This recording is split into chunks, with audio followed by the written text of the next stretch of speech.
네, 고난주간이 시작되는 4월의 첫째 주일, 하나님 앞에 주일 예배 올려드리겠습니다. 우리의 신앙을 고백하겠습니다.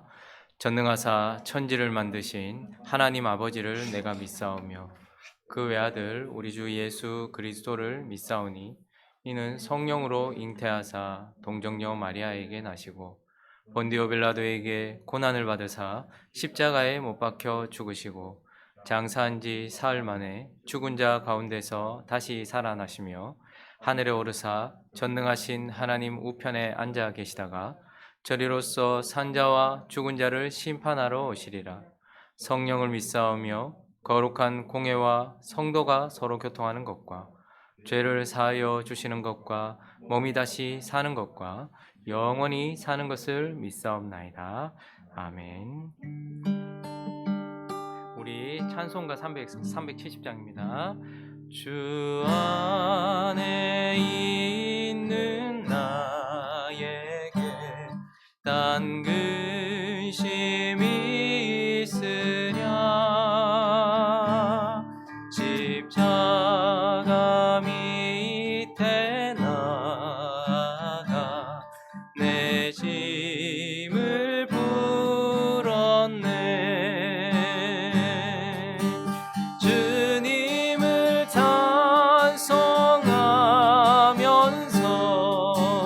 할렐루야 할렐루야 내 앞길 멀고 험해도 나 주님만 따라가리.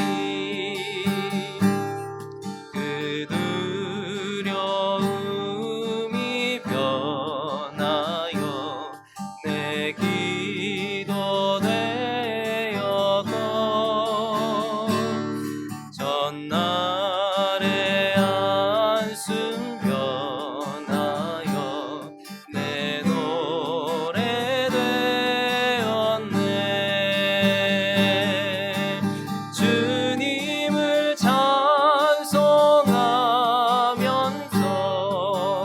할렐루야 할렐루야 내 앞길 멀고 험해도 나 주님만 따라가리. 내 주는 자비하셔서 늘 함께 계시고 내 궁핍 밤을 아시고 늘 채워주시네.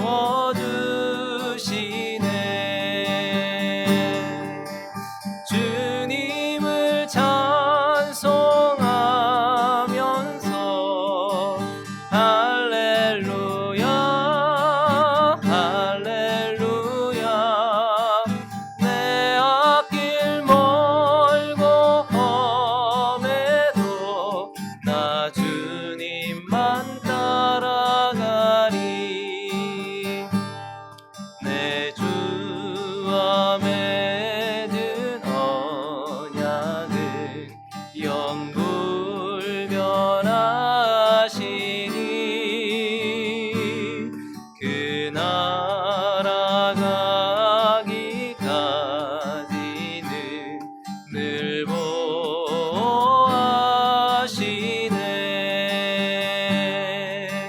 주님을 찬송하면서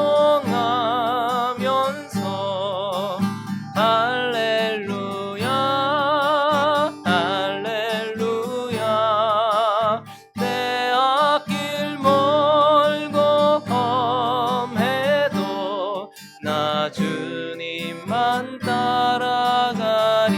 주님을 찬송하면서 주님을 찬송하면서 할렐루야 할렐루야 내 앞길 멀고 험해도 나 주님만 따라가리. 아버지 아버지 사랑 내가 노래해. 아버지 은혜 내가 노래해.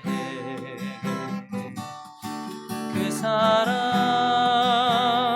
변함없으신 거짓 없으신 성실하신 그 사랑 상한 갈 때 꺾지 않으시는 꺼져가는 등불 끄지 않는 그 사랑 변함없으신 거짓 없으신 성실하신 그 사랑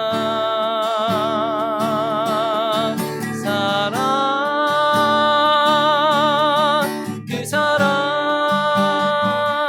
날 위해 죽으시 날 위해 다시 사시 예수 그리스도 다시 오실 그 사랑 죽음도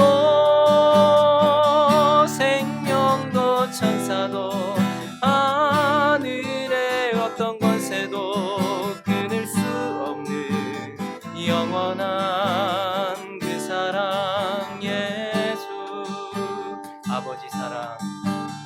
아버지 사랑 내가 노래해.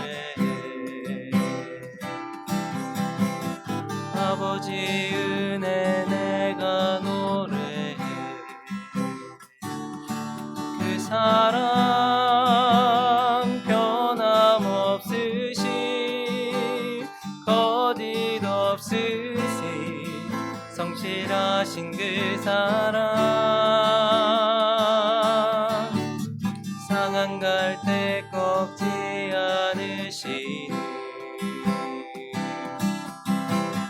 꺼져가는 등불 끄지 않는 그 사랑 변함없으신 거짓 없으신 성실하신 그 사랑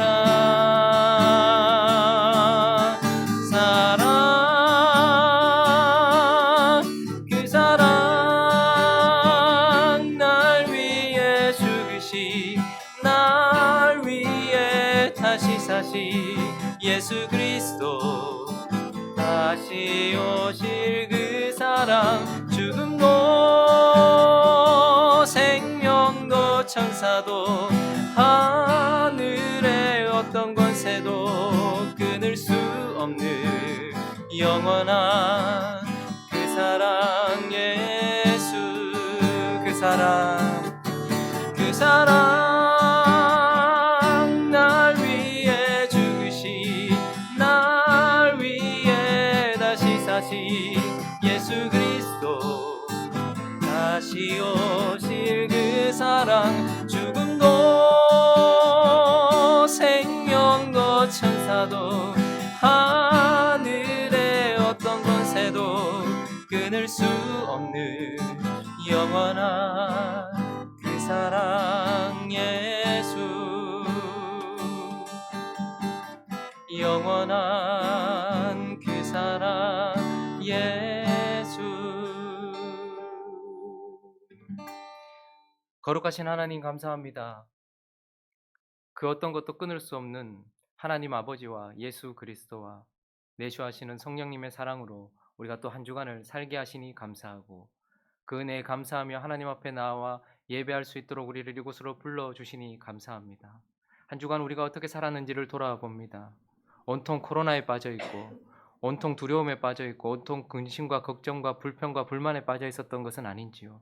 다시 한번 주님 앞에 나와서 주님께로 집중하고 복음에 집중하며 은혜를 바라보고 하나님께서 우리 안에서 일하고 계시며 우리 바깥에서 일하고 계시는 모든 일들을 보면서 감사할 수 있도록 우리를 붙들어 주시기를 간절히 바라옵고 기도합니다.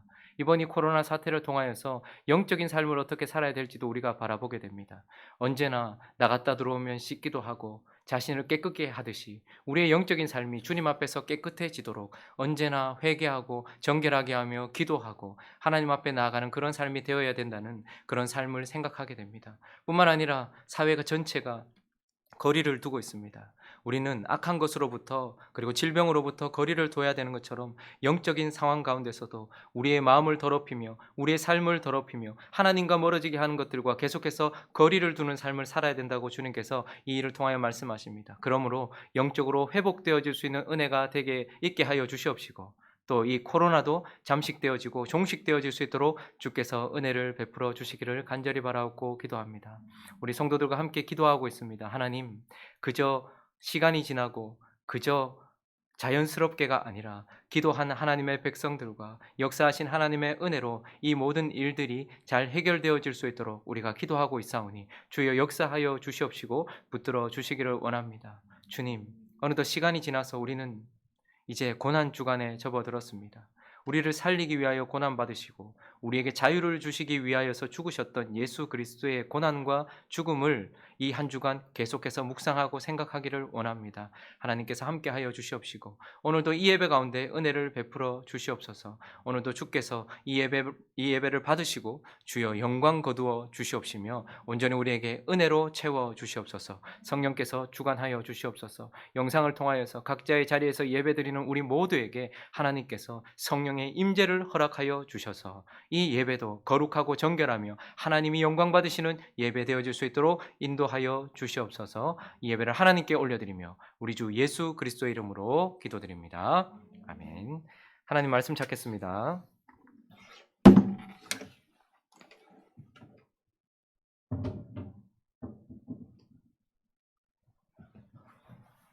오늘 우리에게 주시는 하나님의 말씀은 마가복음 14장 12절부터 31절까지 말씀입니다. 마가복음 11장 12절부터 31절까지 우리 한 절씩 교독할까요? 14장 12절 제가 읽겠습니다. 무교절의 첫날 곧 유월절 양 잡는 날에 제자들이 예수께 여짜오되 우리가 어디로 가서 선생님께서 유월절 음식을 잡수시게 준비하기를 원하시나이까 하매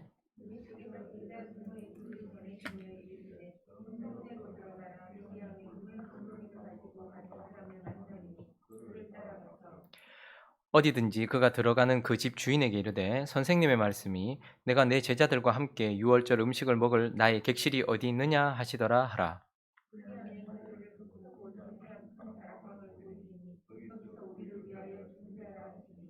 제자들이 나가 성내로 들어가서 예수께서 하시던 말씀대로 만나 유월절 음식을 준비하니라. 다 앉아 먹을 때에 예수께서 이르시되 내가 진실로 너희에게 이르노니 너희 중에 한 사람 곧 나와 함께 먹는 자가 나를 팔리라 하신대.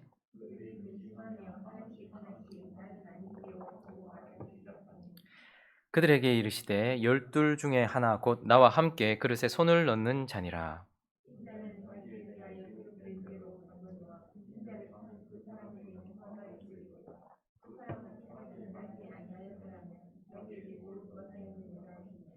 그들이 먹을 때에 예수께서 떡을 가지사 축복하시고 떼어 제자들에게 주시며 이르시되 받으라 이것은 내 몸이니라 하시고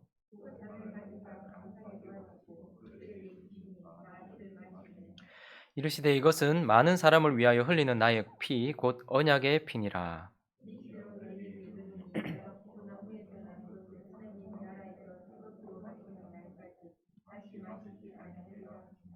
이에 그들이 찬미하고 감람산으로 가니라.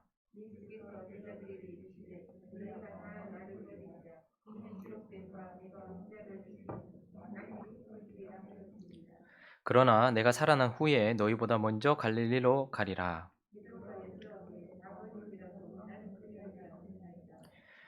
예수께서 이르시되 내가 진실로 내게 이르노니 오늘 이 밤 닭이 두 번 울기 전에 네가 세 번 나를 부인하리라. 내가 주와 함께 죽을지언정 주를 부인하지 않겠나이다 하고 모든 제자도 이와 같이 말하니라. 아멘. 이제 고난주간이 시작되는 주일을 맞이했습니다. 오늘 본문은 이제 드디어 제자들과 예수님께서 유월절, 마지막 유월절을 보내는 장면입니다.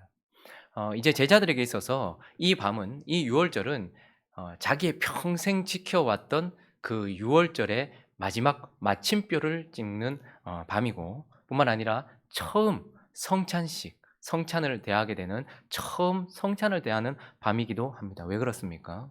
이제 예수 그리스도께서 이 밤이 지나시고 십자가에서 죽으시면 지금까지 그들이 지켜왔던 유월절의 의미가 예수 그리스도로 통하여서 완성되기 때문에 그렇습니다. 그래서 이제 더 이상 유월절을 지킬 이유가 없어지고, 그들의 평생 있었던 유월절은 오늘 이 밤 예수님과 함께 마지막 종착역에 이르게 된 것입니다. 그리고 이제부터 그들은 오늘 처음 있게 되는 이 성찬식을 계속해서 기념하게 될 것입니다. 자, 이제 이 밤에, 이 마지막 유월절의 마침표를 찍는 이 밤에 이제 예수님께서 가장 중요한 말씀, 왜 내가 지금 여기서 죽어간 양처럼 왜 내가 죽어야만 하는가? 왜 내가 꼭 죽음을 통해서만 너희를 구원하게 되는가? 왜 나는 죽어야만 되는가에 대하여서 이제 정확한 메시지를 우리에게 주고 계십니다. 오늘 본문을 통하여서 왜 예수께서 죽으셔야 했는가를 살펴보려고 합니다. 그 첫 번째 이유는 바로 우리가 잘 아는 것처럼, 그러나 우리가 잘 인식하지 못하는 첫 번째 이유는 바로 죄 때문이다, 이렇게 말씀하고 있습니다. 자, 17절, 18절 읽어보겠습니다. 17절, 18절 시작. 저물매 그 12를 데리시고 가서 다 앉아 먹을 때에 예수께서 이르시되 내가 진실로 너희에게 이르노니 너희 중에 한 사람 곧 나와 함께 먹는 자가 나를 팔리라. 오늘 이 밤에 주님은 우리 안에, 그 제자 공동체 안에, 그리고 그 제자 공동체 한 사람 한 사람 안에 있는 아주 무서운 실체를 막 드러내고 계십니다. 그것이 무엇입니까? 바로 죄다라는 것입니다. 지금 진실로 너희에게 이르노니 너희 중에 한 사람 곧 나와 함께 먹는 자가 나를 뭐 할 것이라고요? 팔리라라고 말씀하시면서 오늘 이 마지막 유월절 밤에 예수님께서 우리 안에 있는 가장 무서운 실체가 무엇인지를 드러내고 있는 것입니다. 그게 바로 죄다, 이렇게 말하고 있죠. 죄란 무엇입니까? 죄는 결국 내 인생에서 하나님을 지우는 것입니다. 내 인생에서 하나님을 버리는 것입니다. 그런데 중요한 것은 무엇입니까? 어떻게? 고의적이고 의도적으로. 예수를 지금 넘겨주면 예수는 신성모독죄로 죽을 것을 뻔히 알면서도 그 예수의 죽음을 통하여 얻게 될 이익과, 그리고 그 예수가 내 인생에서 지워지면 얻게 될 유익 때문에 이제 하나님까지도, 내 인생의 주인이신 하나님까지도 죽음에 이르게 하는 아주 악독한 죄를 지금 보게 되는 것입니다. 그러니 죄는 고의적이고 의도적인 악이다라고 말씀하고 있을 뿐만 아니라 18절 이후에 19절 한번 읽어볼까요? 19절 읽어봅니다. 시작. 그들이 근심하며 하나씩 나는 아니지요 하고 말하기 시작하니.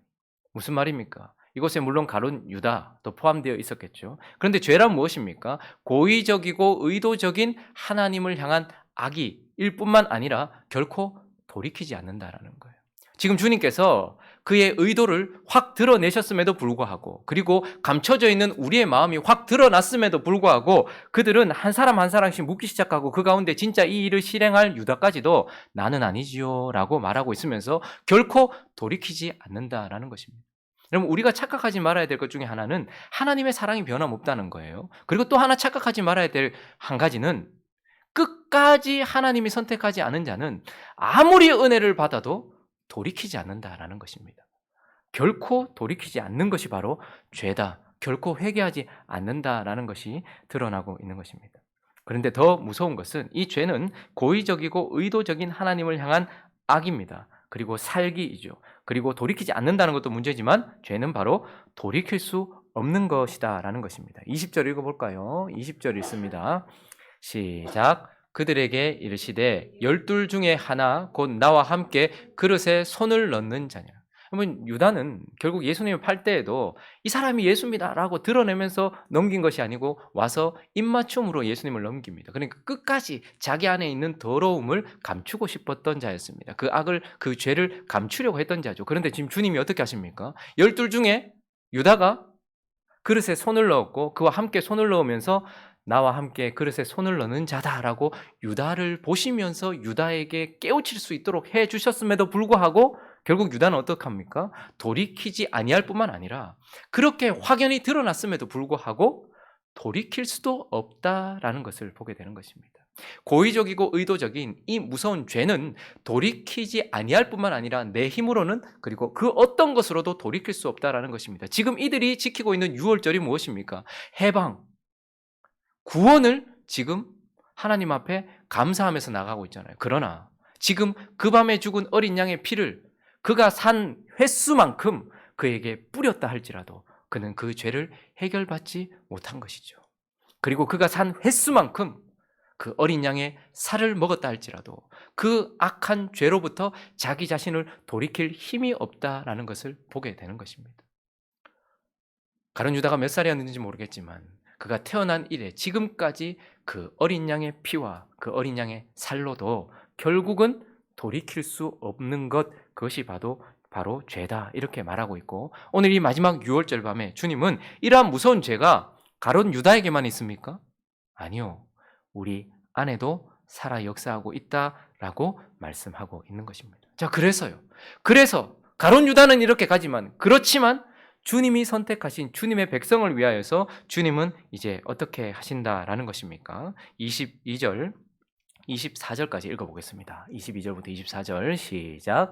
그들이 먹을 때에 예수께서 떡을 가지사 축복하시고 떼어 제자들에게 주시며 이르시되 받으라, 이것은 내 몸이니라 하시고, 또 잔을 가지사 감사 기도하시고 그들에게 주시니 다 이를 마시매 이르시되 이것은 많은 사람을 위하여 흘리는 나의 피 곧 언약의 피니라. 매년 뿌렸던 어린 양의 피로도, 매년 먹었던 어린 양의 살로도 결국 어떻게 할 수 없었던 이 죄 때문에 결국은요, 진정한 어린 양 대신 본인이 예수 그리스도께서 십자가에서 죽으셔야지만 된다라고 말씀하고 있는 것입니다. 그래서 어린 양의 피가 아니라 자기 자신의 피를 우리에게 뿌리시겠다 말씀하시고, 결코 돌이킬 힘을 주지 못했던 어린 양의 살이 아니라 실제로 영적이고 하나님이 기뻐하시는 삶을 살 수 있는 힘을 줄 자신의 살, 물론 영적으로 해석하는 겁니다. 믿음으로 우리가 바라보는 것이죠. 자신의 살을 우리에게 주시겠다라고 말씀하고 있는 것입니다. 그래서 히브리서 9장은 이렇게 말합니다. 14절 15절 우리 한번 읽어보겠습니다. 자, 히브리서 9장 14절 15절 시작. 하물며 영원하신 성령으로 말미암아 흠없는 자기를 하나님께 드린 그리스도의 피가 어찌 너희 양심을 죽은 행실에서 깨끗하게 하고 살아계신 하나님을 섬기게 하지 못하겠느냐. 이로 말미암아 그는 새 언약의 중보자시니 이는 첫 언약 때문에 범한 죄에서 속량하려고 죽으사 부르심을 입은 자로 하여금 영원한 기업의 약속을 얻게 하려 하십니다.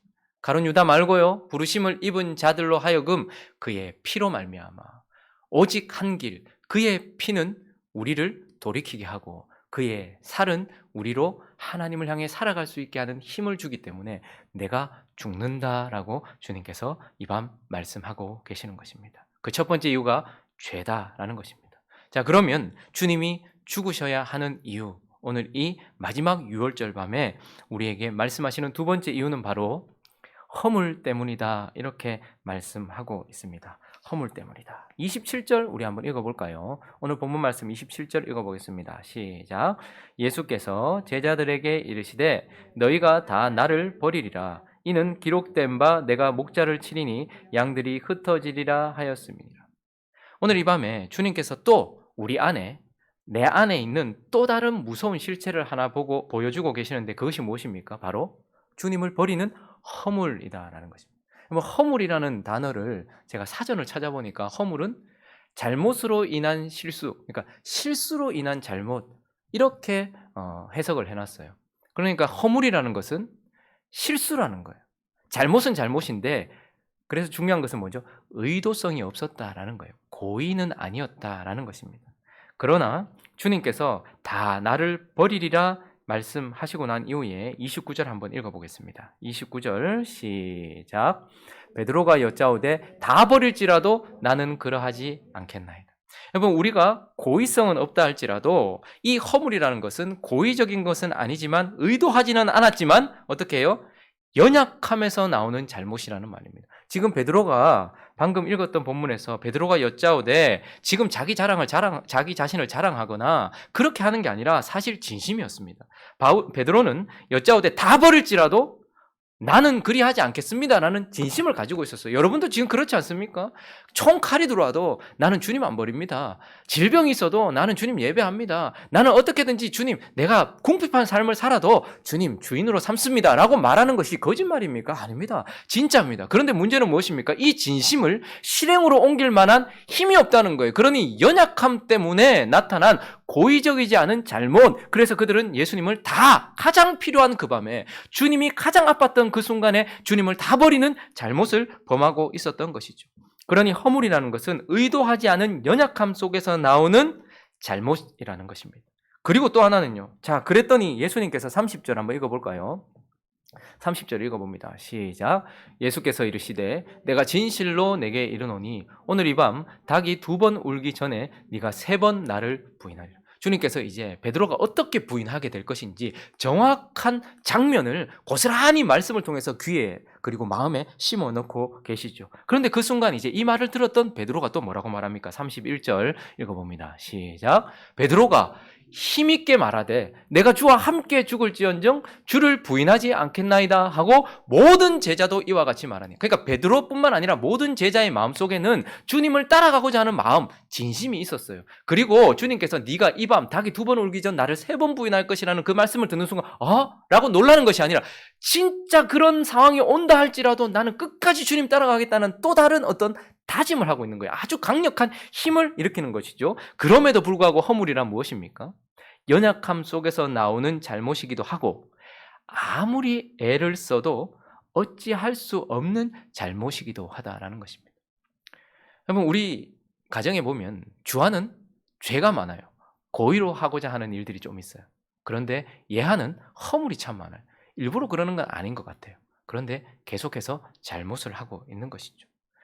잘못하지 않으려고 다짐하고 애를 써도 또다시 그 잘못을 반복하는 무능함이 그 속에 있다는 말입니다. 그래서 오늘 이 밤 주님은 제자들 안에 있는 죄를 드러내셨을 뿐만 아니라 제자들 안에 있는 허물을 지금 명확하게 드러내주고 있는 것입니다. 자, 그러면 우리 자신도 이 순간 한번 바라볼까요? 이건 제자들 공동체 안에 혹은 베드로 안에만 있는 것입니까? 저와 여러분 안에도 있는 것입니까? 이 허물은 저와 여러분 안에도 있다라는 것입니다. 그래서 이제 주님은 어떻게 하시겠다라는 것입니까? 28절. 자, 28절 한번 읽어봅니다. 시작. 그러나 내가 살아난 후에 너희보다 먼저 갈릴리로 가리라. 살아난 후에 이렇게 말씀하고 있습니다. 여러분, 허물이 많은 존재는 어떻게 하면 좋을까요? 죄가 많은 존재는 결국 예수 그리스도의 피와 그분의 살만이 그를 구원할 수 있습니다. 자, 그런데 그 구원을 이루었다 할지라도 그 구원 끝에 우리 안에는 여전히 허물이 남아 있어요. 연약함과 무능함에서부터 오는 잘못이 계속해서 우리의 인생 가운데 있단 말입니다. 이런 허물 많은 인생은 도대체 어떻게 해야 될까요? 주님께서 이스라엘 백성들을 출애굽시키셨습니다. 그 강력한 바로와 이집트로부터 그들을 건져내셨단 말이죠. 홍해에서 세례를 받고 그들은 이제 광야로 들어갔습니다. 그 순간 드러난 것은 무엇입니까? 그들 안에 그들은 허물 많은 존재라는 것입니다. 그들이 의도하고서 주님을 그리고 하나님을 비방하고자 하고 불평하고자 했던 것이 아니에요. 그저 하나님이 인도하신 길을 갔는데 너무 힘이 드는 거예요. 길이 너무 힘들고 불평이 생깁니다. 짜증이 일어납니다. 도저히 못 가겠어요. 길도 못 가겠어요. 하나님께서 열하루 길이면 갈 수 있는 그 길을 그들 때문에 40년을 가야 하고, 그리고 그 길을 걸어가는 내내 하나님 앞에 불평, 불만, 죽을 일밖에 저지르지 않는 허물 많은 존재였어요. 그런 이스라엘 백성들을 위하여 하나님 어떻게 하셨습니까? 그들 안에 주님이 오시는 거예요. 이 허물 많은 존재를 위하여서 그 문제를 해결하기 위해서는 그들 안에 주님이 오시는 거예요. 그래서 어떻게 합니까? 그들이 이동할 때마다 이 12지파가 각각 세 지파, 동서남북의 세 지파가 이동하면서 그 중앙에 뭐가 있습니까? 성막이 있는 것입니다. 하나님이 그들 속으로 들어오시는 것입니다. 그들 안으로 들어오시는 것입니다. 그 성막 그 안으로 하나님께서 들어오셔서 이 허물 많은 존재 안에서 그들과 함께 구름 기둥과 불 기둥으로 역사하시는 것입니다. 자, 그래서 28절에 주님께서 내가 살아난 후 이렇게 말씀합니다. 왜? 주님 계속 살아계시면서 역사하시면 되지. 왜 살아난 후 그냥 계속 살아계시지? 그런데 왜 그렇습니까? 주님이 우리 안에 들어오시기 위하여서는 더럽고 부패하고 죄악된 우리 안에 들어오시기 위하여서는 우리가 정결해지지 않고서는 성전이 되기 위하여서 우리가 정결해지지 않고서는 결코 주님이 들어올 수 없는 거예요. 그래서 그분이 죽음을 통하여 그 피로 자신의 피로 우리가 우리 안에 주님이 들어올 수 있도록 우리에 대한 조치를 위하여서 그분이 죽고 다시 사는 것이죠. 그리고 또 하나 그분이 다시 살아난 후 계속 살아계시면 될 걸 그렇게 죽고 다시 살아야 되는 이유는 그분이 죽고 다시 살아나심으로 말미암아 그 부활 생명이 되는 성령을 이제 깨끗해진 우리 가운데 보낼 수 있는 조치를 하시기 때문에 그런 것이죠. 요한복음 한번 볼까요? 주님께서 그래서 요한복음에 이렇게 말씀하고 있습니다. 14장 16절부터 18절을 우리 천천히 한번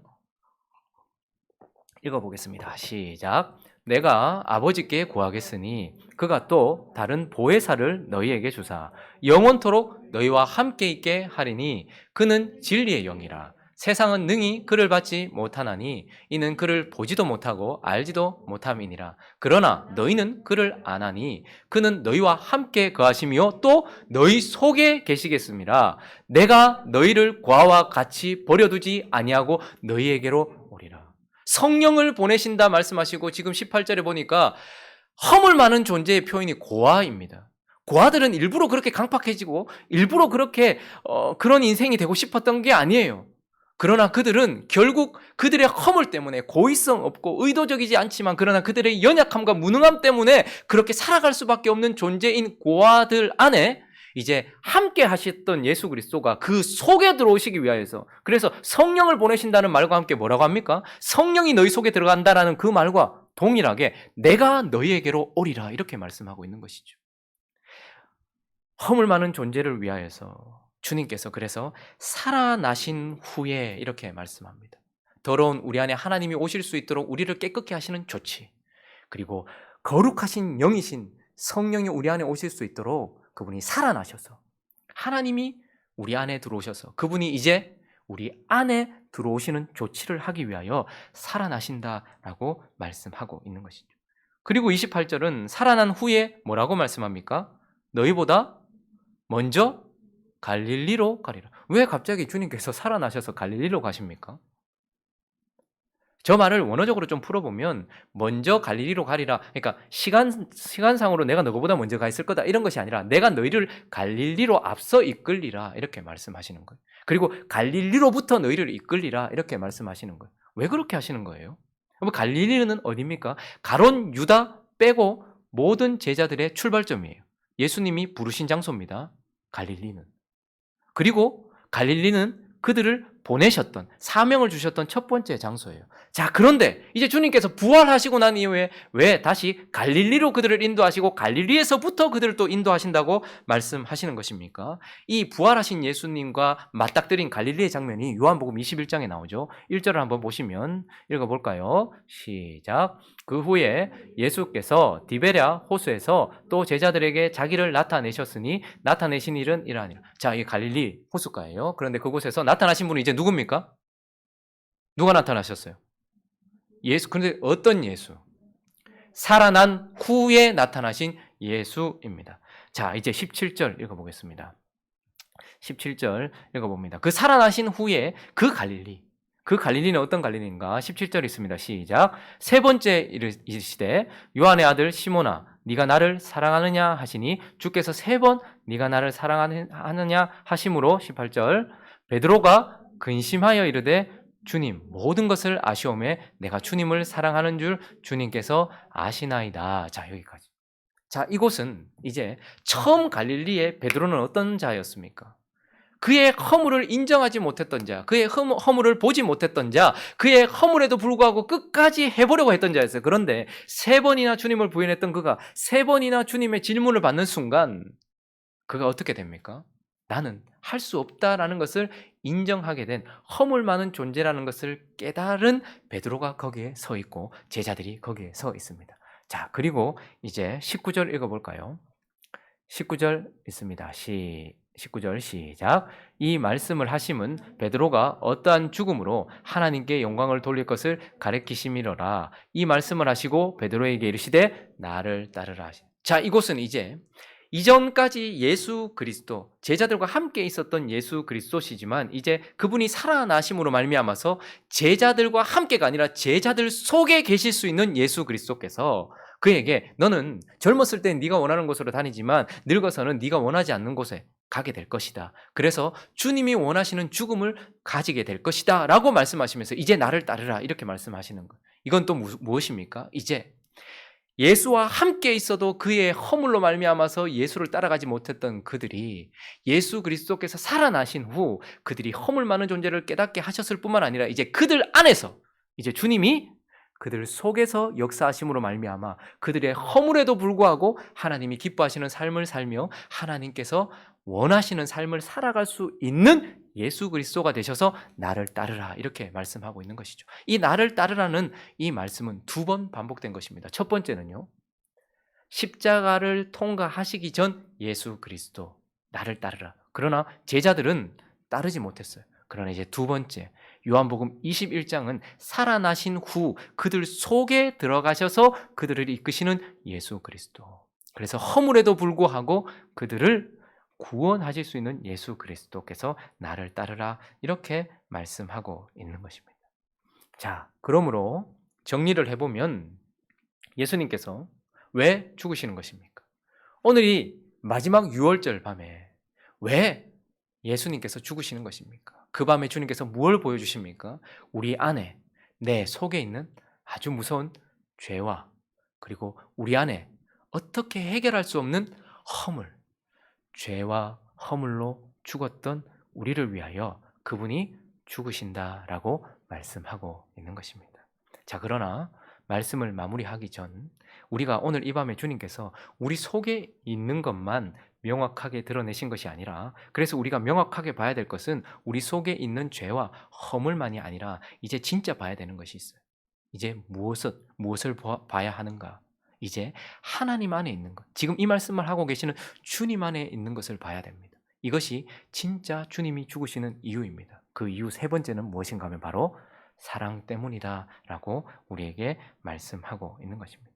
예수님께서 죽으시는 이유는 사랑 때문이다라고 말씀하시는 거예요. 자, 18절을 우리 다시 한번 보실까요? 18절 한번 읽어보겠습니다. 시작. 다 앉아 먹을 때에 예수께서 이르시되 내가 진실로 너희에게 이르노니 너희 중에 한 사람 곧 나와 함께 먹는 자가 나를 팔리라 하신다. 자, 주님이 죽으시는 직접적인 이유는 사실 유다가 주님 필요 없는 사람들, 대제사장들과 그 당시 주님 없이 권력을 쥐고 있었던 주님 없어도 행복한 사람들에게 팔아버렸기 때문이라고 말하지만 그러나 진짜 주님이 죽으시는 이유가 유다가 예수를 팔았기 때문입니까? 자, 27절도 한번 볼까요? 우리가 아까 읽었지만 27절 제가 읽어보겠습니다. 예수께서 제자들에게 이르시되 너희가 다 나를 버리리라. 자, 그러면 주님께서 죽으시는 이유가 유다가 예수를 팔았고 그리고 주님을 지켜야 되는 제자들이 주님을 지키지 않고 그 자리를 버렸기 때문이고 도망가 버렸기 때문입니까? 자, 그러면 조금 더 깊이 들어가 보죠. 조금 더 깊이 들어가서 20절을 한번 볼까요? 20절 말씀을 한번 읽어봅니다. 시작. 그들에게 이르시되 12 중에 하나 곧 나와 함께 그릇에 손을 넣는 자니. 자, 유다가 사실 예수를 팔지만 이것은 이미 오래전 시편 41편 9절 말씀을 한번 볼까요? 시편 41편 9절 읽어봅니다. 시작. 내가 신뢰하여 내 떡을 나눠 먹던 나의 가까운 친구도 나를 대적하여 그의 발꿈치를 들었나요? 이미 예수께서 가장 가까운 누군가에게 배반을 당할 것이라는 것이 하나님의 말씀에 예언되어 있었어요. 그렇죠? 하나님의 말씀에 예언되어 있었단 말입니다. 자, 27절도 한번 뒤로 넘기시면 돼요. 27절 읽어봅니다. 시작.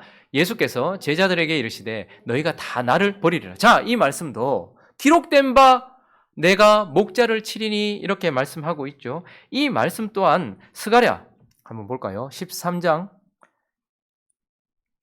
7절 말씀 읽어봅니다. 시작. 만군의 여호와가 말하노라. 카라 깨어서 내 목자 내 짝된 자를 치라. 목자를 치면 양이 흩어지려니와 작은 자들 위에는 내가 내 손을 들이우리라. 무슨 말입니까? 목자를 치고 그 작은 자들은 건져주는 거예요. 이 말씀은 이미 스가랴서에 예언되어 있었어요. 그러니까 제자들이 예수님을 버리고 도망갈 것이라는 것이 하나님의 뜻 안에 이미 예언되어 있었단 말이에요. 성경에 기록됐다 이 말은 하나님이 그렇게 의도하셨다라는 거예요. 성부 아버지께서 그렇게 의도하셨다는 거예요. 그렇다면 이제 주님이 죽으시는 이유가 가룟 유다가 자신을 팔았고 혹은 제자들이 지키지 않고 예수를 버렸기 때문이거나 더 깊이 들어가서 하나님 아버지께서 그를 죽도록 의도하셨기 때문에 하나님의 뜻이 그러하고 하나님의 말씀이 그러하니까 예수를 죽이는 자리로 하나님이 아버지께서 몰아내신 그 강압 때문에 그가 죽는 것입니까? 더 깊이 말하면 그 강공할 죄가 예수를 죽이고 그 무능한 허물이 예수를 죽이고 그 전능하신 아버지가 예수를 죽이는 거냐 이 말입니다. 주님은 이렇게 말씀하십니다. 요한복음 10장으로 가보겠습니다. 요한복음 10장 14절 15절을 읽어보겠습니다. 시작. 나는 선한 목자라. 나는 내 양을 알고 양도 나를 아는 것이 아버지께서 나를 아시고 내가 아버지를 아는 것 같으니 나는 양을 위하여 목숨을 버리노라. 주님이 스스로가 나는 선한 목자다. 아버지와 내가 사랑하는 것처럼 내가 내 양을 사랑해서 나는 양을 위하여 목숨을 버린다라고 말씀하고 있는 것입니다. 그래서 18절을 읽어보겠습니다. 그분이 자신의 마음을 말합니다. 있습니다. 시작. 이를 내게서 빼앗는 자가 있는 것이 아니라 내가 스스로 버리노라. 나는 버릴 권세도 있고 다시 얻을 권세도 있으니 이 계명은 내 아버지께서 받아노라 하시니라. 18장 상반절을 다시 한번 보시면 내게서 빼앗는 자가 있는 것이 아니라 라고 말씀합니다. 유다가 가지고 있었던 죄 혹은 베드로와 제자가 혹은 그들이 가지고 있었던 허물 혹은 하나님과 그분의 뜻 그리고 그분의 강압 이런 것들이 아니라 나는 내가 스스로 내 목숨을 내 사랑하는 양들을 위하여 버린다라고 말씀하고 계시는 것입니다. 그러니 그분이 죽으시는 이유는 이 밤에 명확하게 말씀하시는데 그것은 바로 우리를 사랑하신 사랑 때문이고 저와 여러분 죄와 허물로 죽었고 죄와 허물밖에 없는 우리를 그분이 결국 사랑하셨기 때문에 죽으신다라고 말씀하고 있는 것입니다. 말씀을 정리하겠습니다. 마지막 6월절 밤 그리고 첫 번째 성찬식이 있던 이 밤에 우리는 무엇을 봐야 될까요? 그분이 들고 계셨던 빵 그리고 그분이 들고 계셨던 그리고 그 포도주 물론 이것을 봐야 되겠죠. 그러나 이것을 보기 전 먼저 이 빵을 찢어야 했고 이 포도주를 부어야만 했던 그분이 찢겨진 빵이 되시고 부어진 포도주가 되셔야만 했던 우리 안에 있는 죄와 이 무능한 허물을 볼 수 있어야 합니다. 그러나 그 어두운 죄와 허물 속에서도 하나님께서 우리 안에 주신 우리를 향한 그분의 사랑을 볼 수 있어야 하는 것입니다. 오늘부터 시작하여서 고난 주간이 시작됩니다. 여러분 우리는 이 고난 주간 내내 무엇을 하면 좋을까요? 그냥 단지 외적으로 그분의 살과 피 아이고 이거 기념해야지 그분의 십자가 고통 여러분 그게 아니라 그 고통을 잊게 만든 내 안에 있는 죄를 이번 한 주간 깊이 보시는 저와 여러분 되시기를 예수 그리스도로 축원합니다. 뿐만 아니라 내 안에 있는 허물 의도하지 않았지만 그러나 나의 연약함 때문에 나의 무능함 때문에 끊임없이 일어나고 있는 나의 허물을 깊이 볼 수 있기를 예수 그리스도의 이름으로 축원합니다. 그러나 잊지 마십시오. 그럼에도 불구하고 나를 사랑하신 그분의 사랑을 깊이 보는 이번 한 주간 되시기를 예수 그리스도의 이름으로 축원합니다. 그래서 이것을 보기 위해서 어떻게 해야 될까요? 이번 한 주간 한번 단순히 금식하는 것, 굶는 것 금식을 하는 이유가 무엇입니까? 금식을 하는 것은 영적인 것에 집중하기 위한 것이죠. 그래서 주님의 사랑을 보는데 방해되는 모든 것들을 이번 한 주간 끊어보시기 바랍니다. 내 귀에 들려지는 것이 끊어져야지 하나님의 음성이 들려질 것이고 내 눈으로 보던 것을 끊어봐야지 하나님이 보이지 않겠습니까? 이 고난주간 단지 그냥 몇 끼 금식했다 단지 그냥 미디어 금식했다 이것이 아니라 지금까지 나를 채우고 있어서 내가 보지 못했던 지금까지도 보지 못했던 내 안의 죄와 허물을 보기 위하여 나 자신을 투명하게 보기 위하여서 이번 한 주간 절제하시고 금식하시고 그리고 경계하시기 바랍니다.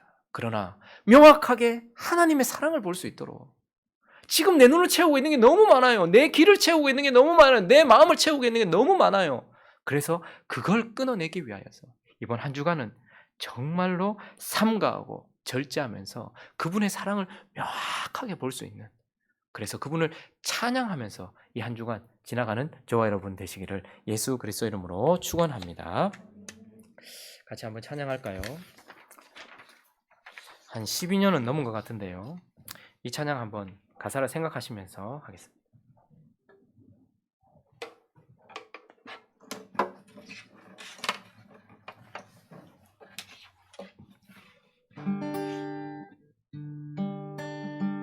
찬양하겠습니다.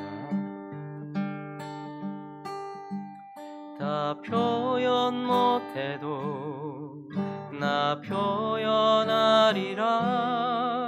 다 고백 못해도 나 고백하리라. 다 할 수 없어도 나 알아가리라. 다 닮지 못해도 나 닮아가리라. 다 표현 못해도 다 표현 못해도 나 표현하리라. 다 고백 못해도 나 고백하리라. 다 알 수 없어도 나 알아가리라. 다 닮지 못해도 나 닮아가리라. 그 사랑 얼마나 아름다운지, 그 사랑 얼마나 날 부욕해 하는지, 그 사랑 얼마나 크고 놀라운지를, 그 사랑 얼마나 나를 감격하게 하는지, 그 사랑 얼마나 아름다운지, 그 사랑 얼마나 날 부욕해 하는지, 그 사랑 얼마나 크고 놀라운지를, 그 사랑 얼마나 나를 감격하게 하는지. 다 표현 못해도 다 표현 못해도 나 표현하리라. 다 고백 못해도 나 고백하리라. 다 알 수 없어도 나 알아가리라. 다 닮지 못해도 나 닮아가리라. 다 고백 다 표현 못해도 나 표현하리라. 다 고백 못해도 나 고백하리라. 다 알 수 없어도 나 알아가리라. 다 닮지 못해도 나 닮아가리라.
그 사랑 얼마나 아름다운지, 그 사랑 얼마나 날 부엽게 하는지, 그 사랑 얼마나 크고 놀라운지를, 그 사랑 얼마나 나를 감격하게 하는지. 우리 시간 한번 기도했으면 좋겠습니다. 마지막 유월절 밤에 주님은 우리의 안에 있는, 내 안에 있는 그 무서운 것을 명확하게 보여주셨습니다. 그것은 바로 우리 안에 있는 죄와 허물이라는 것을 보게 됩니다. 그것 때문에 우리가 예수 그리스도를 십자가에 못 박아야 했고, 그것 때문에 주님은 십자가에서 죽으셔야만 했다라는 것을 우리가 명확하게 보는 한 주가 되어질 수 있게 해달라고 기도했으면 좋겠습니다. 그러나 그 죄와 허물에도 불구하고 우리를 사랑하셔서 내가 스스로 버리는 것, 누가 내게서 빼앗는 것이 아니라 내 스스로 내 생명을 주어서 너희들을 사랑하는 나는 너의 선한 목자다라고 말씀하시는 그 예수 그리스도의 사랑을 다시 한번 볼 수 있는 이번 한 주간이 될 수 있게 해달라고, 그 사랑에 감사하고 그 사랑을 찬양하는 한 주가 될 수 있게 해달라고 우리 같이 말씀을 놓고서 한번 기도하며 나가도록 하겠습니다. 기도하겠습니다. 거룩하신 하나님 아버지, 감사합니다. 하나님 아버지, 이 마지막 유월절 밤 제자들이 보았던 것은 바로 우리 안에 있는 무서운 죄였습니다. 고의적이고 악의적으로 주님을 십자가에 못 박을 수밖에 없는, 주님을 제감으로 말미암아, 주님을 이용함으로 말미암아, 주님을 죽임으로 말미암아 얻을 이익을 위하여서 하나님도 십자가에 못 박는 그런 죄악을 우리는 보았습니다. 결코 돌이키지도 아니하고 결코 돌이킬 수도 없는 수 없는 양의 피를 뿌렸음에도 불구하고, 수없이 양의 살을 먹었음에도 불구하고 돌이키지 못하는 우리의 죄를 보게 됩니다. 그러나 그것뿐입니까? 베드로와 그 모든 제자들이 그렇게 다짐을 하고 그렇게 마음을 먹음에도 불구하고 예수님을 다 버릴 수밖에 없는 우리 안에 있는 허물, 고의적이지는 않지만 우리의 연약함과 우리의 무능함으로 말미암아 찾아오는 이 허물을 우리 또한 보게 됩니다. 하나님 아버지, 이것 때문에 주님이 결국은 죽으셔야 한다라고 말합니다. 이 죄를 해결하기 위하여서 그 어떤 피로도 그 어떤 것으로 되지 아니하는 그 모든 것들을 위하여 예수 그리스도께서 죽으신다라고 말씀하고 계십니다. 뿐만 아니라 우리 안에 들어오시기 위하여서, 허물 많은 우리와 함께 하시고 허물 많은 우리 안에 들어오시기 위하여서, 우리와 함께 하시기 위하여서 살아나는 후에 갈릴리에서부터 다시 인도하시는 그 예수 그리스도 우리에게 말씀하십니다. 누가 내게서 빼앗는 것이 아니라 나를 스스로 버리노라. 주님께서 우리를 위하여 나를 사랑하신 그 사랑을 아버지 이번 한 주간 볼 수 있도록 인도하여 주옵소서.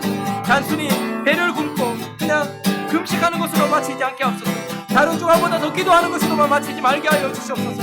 우리 안에 있는 죄가 얼마나 더러운지, 우리 안에 있는 허물이 얼마나 무능한지를 볼 수 있도록 주님께서 인도하여 주시옵시고, 그러나 그 가운데서도 주님 우리를 사랑하셔서 끝까지 하나님의 말씀에 순종하신 순종뿐만 아니라 우리를 사랑하신 그 사랑이 죽음보다도 강했던 그 예수 그리스도의 사랑을 바라보면서 감사할 수 있도록 주님께서 인도하여 주시기를 간절히 바라고 기도합니다. 주여 도와주셔서 이번 한 주간, 그래서 이 고난 주간의 시작에 주님이 외적으로 받으셨던 고난에 집중할 것이 아니라 그 고난을 받으셨어야만 했던 그 내면의 이유를 바라볼 수 있도록 도와주시옵소서. 주께서 인도하여 주시옵소서. 거룩하신 하나님,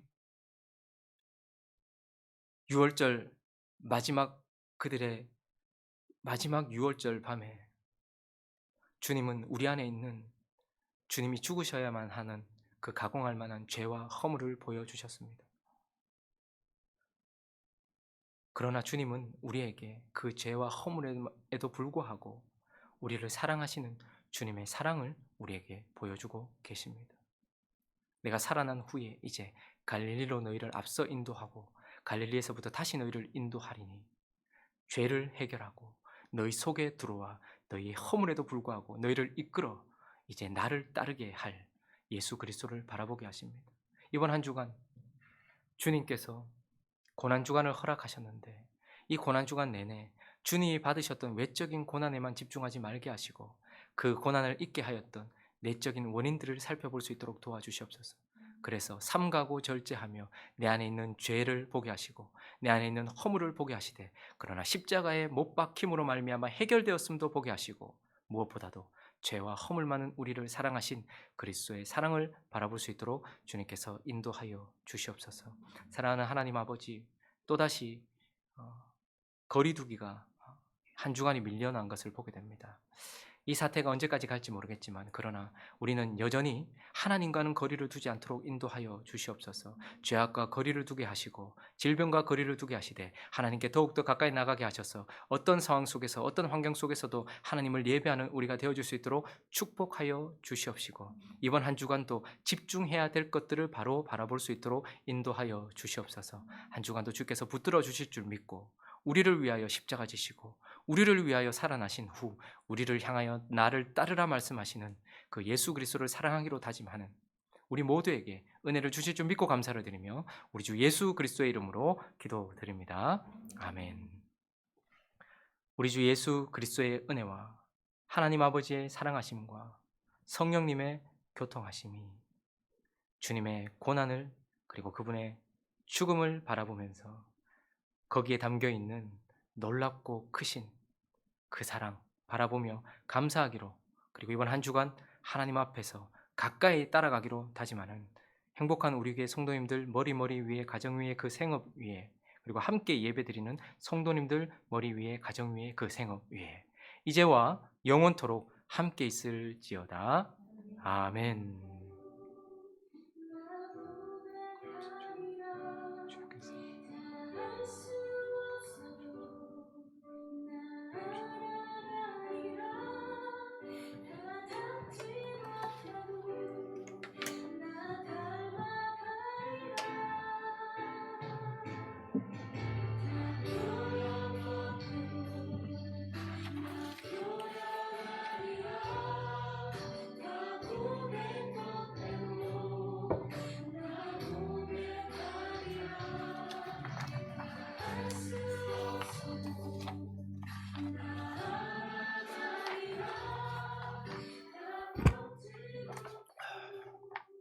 이번 한 주간도 오래 참고 온유하신 한 주간 되시기 바랍니다.